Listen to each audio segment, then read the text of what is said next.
Bonjour, aujourd'hui nous allons commencer la seconde saison de notre voyage en amateur dans les territoires quantiques.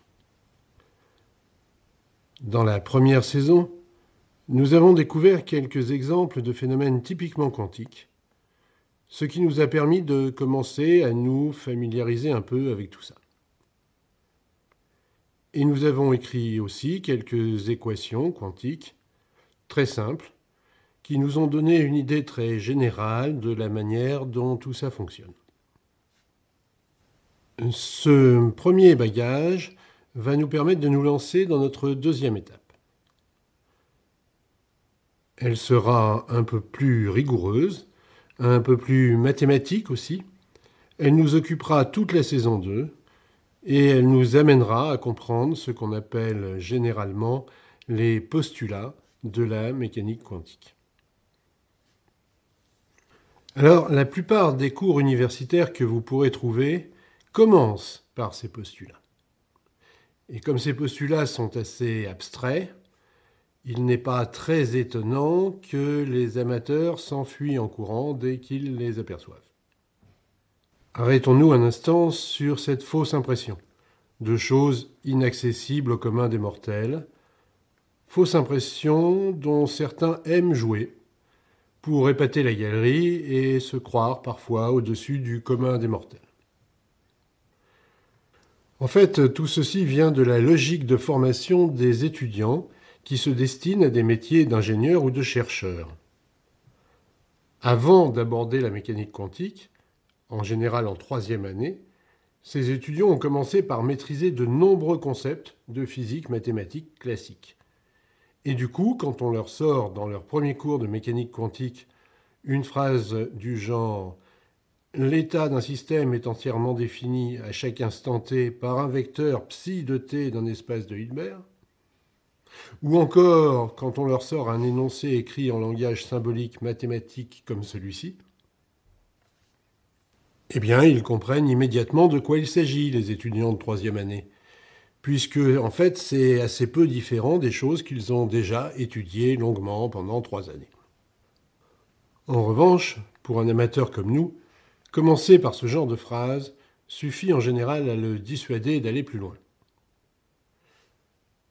Mais c'est tout à fait à tort, et l'objectif de notre saison 2 sera justement de parvenir à comprendre tout ça, sans y consacrer 3 ans d'études à plein temps.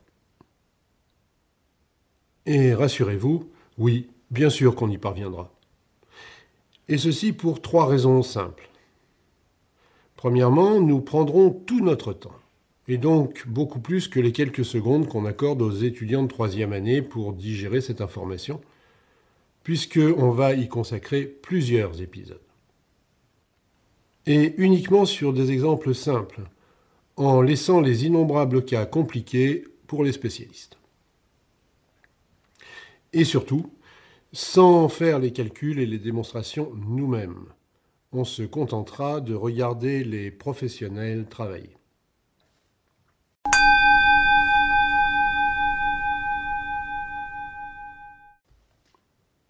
Alors pour commencer, on va démolir le titre de cette vidéo. En effet, ce qu'il est convenu d'appeler des postulats de la mécanique quantique ne sont en fait pas du tout des postulats au sens habituel de ce mot. Par exemple, lorsqu'on parle en mathématiques des postulats d'Euclide, par exemple. Pourquoi ça ?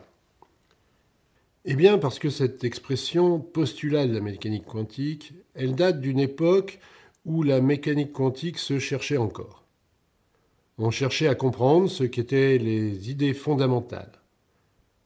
Tout ceci était encore très mystérieux, et comme on l'a vu dans la saison précédente, les premières théories pré-quantiques, par exemple la théorie des quanta, ou encore la mécanique ondulatoire, n'étaient en quelque sorte que des recettes de cuisine qui donnaient les bons résultats de certaines expériences, mais sans qu'on comprenne vraiment bien comment tout ça fonctionnait.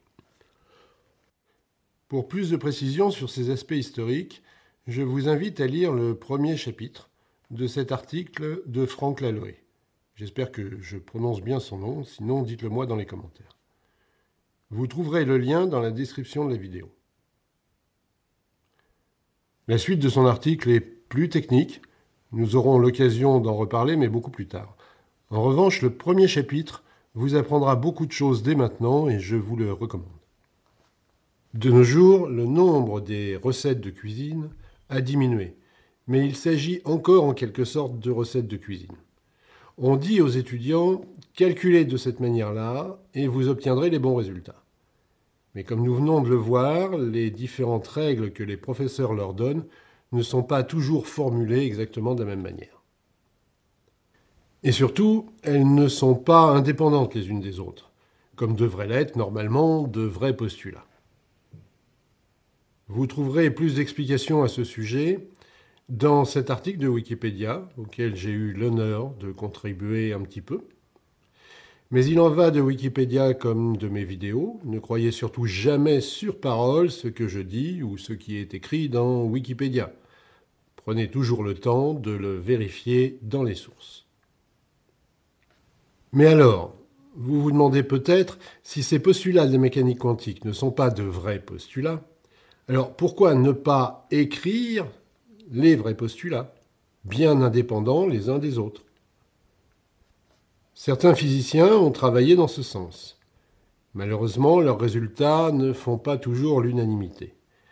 Et pourquoi ça?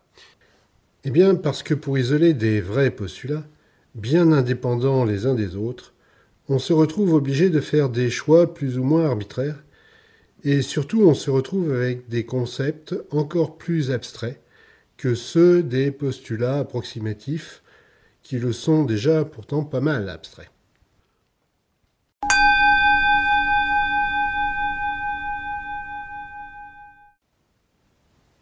En effet, les règles et méthodes de la mécanique quantique sont connues pour constituer un ensemble particulièrement rigide. Il suffirait qu'une seule d'entre elles soit prise en défaut pour que tout l'édifice s'écroule, chose qui ne s'est encore jamais produite en plus d'un siècle. Tout se tient en mécanique quantique et du coup il peut y avoir plusieurs points d'entrée pour présenter les choses. On peut par exemple partir du concept d'observable, comme le font certains enseignants, et ensuite en déduire le principe de superposition. On peut aussi faire le contraire. On peut encore affirmer que tout ça fonctionne selon certains principes algébriques et en déduire tout le reste à partir de là. Alors et nous?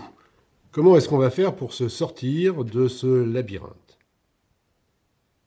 Eh bien, en ce qui nous concerne, nous ferons le choix d'étudier les postulats que Leonard Susskind enseigne à ses étudiants.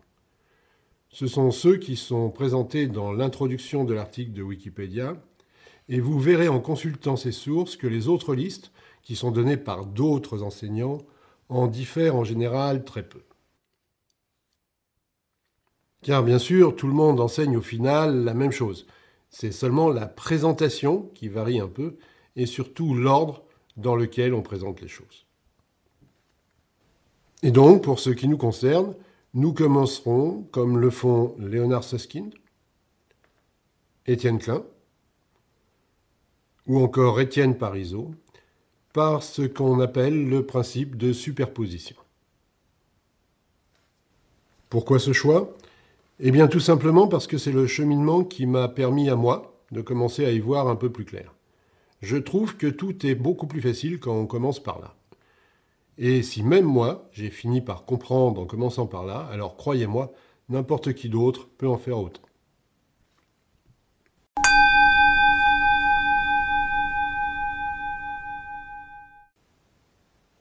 Nous allons donc commencer par le principe de superposition. À ce stade, je ne sais pas encore si on va y consacrer 3 vidéos ou peut-être plus, on verra bien. Nous allons prendre tout le temps nécessaire pour bien comprendre de quoi il s'agit. Nous parlerons en même temps de la règle de Born qui lui est étroitement associée. Nous reviendrons ensuite sur la question de la réduction du paquet d'ondes dont on a parlé dans les premières vidéos. Et on ne reviendra qu'ensuite sur ces différentes méthodes de calcul algébrique. En effet, les superpositions d'états quantiques s'expriment mathématiquement sous la forme de vecteurs. Les vecteurs sont des objets mathématiques, dont on va reparler, qui obéissent aux règles de ce qu'on appelle l'algèbre linéaire. Il est donc assez logique que les méthodes de calcul qu'on doit employer en mécanique quantique soient celles de l'algèbre linéaire, autrement dit celle-ci. Mais surtout, pas de panique, pas de panique, pas de panique. Si tout ceci vous semble épouvantablement abstrait à ce stade, ne zappez pas tout de suite sur des vidéos de chatons, c'est pas la peine. Comme dans la première saison, nous irons très progressivement, uniquement avec des exemples simples, afin que personne ne soit largué, c'est promis. Et nous terminerons cette saison par l'équation de Schrödinger. C'est important l'équation de Schrödinger parce que c'est elle qui nous dira de quelle manière évoluent les états quantiques. Là encore, on en parlera d'une manière un peu rigoureuse, mais uniquement dans les cas les plus simples, et surtout on ne fera pas les calculs nous-mêmes, ce qui est quand même assez cool.